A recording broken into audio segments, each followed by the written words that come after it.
All right, so now that you know the basics of using Photoshop and just kind of orienting yourself with access in the program, here's how to continue to grow as a user of Photoshop and develop expertise.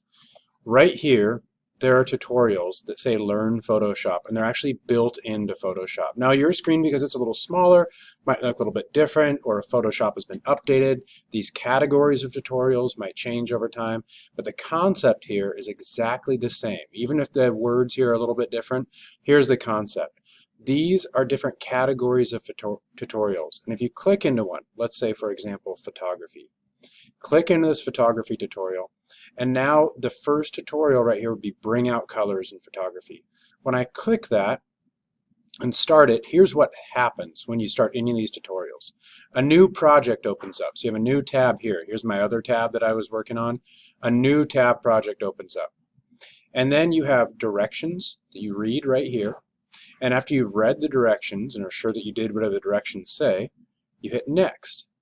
And then you follow these directions here, and then it will guide you around the screen. Don't just use what you see popping up on the screen. Make sure you also read these directions right here.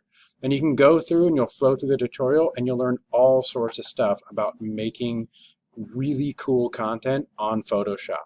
When you're done with the tutorial, you hit all projects and you can say yes or no to saving this practice project. And then you can go pick something else. And you can also click the category to minimize it and go into other categories. The other way to get tutorials specifically about these different tools is if you hover over a tool. For example, the quick selection tool, it's a really important tool to learn how to use. If you hover over it, this little demonstration box pops up. But then if you click Learn How,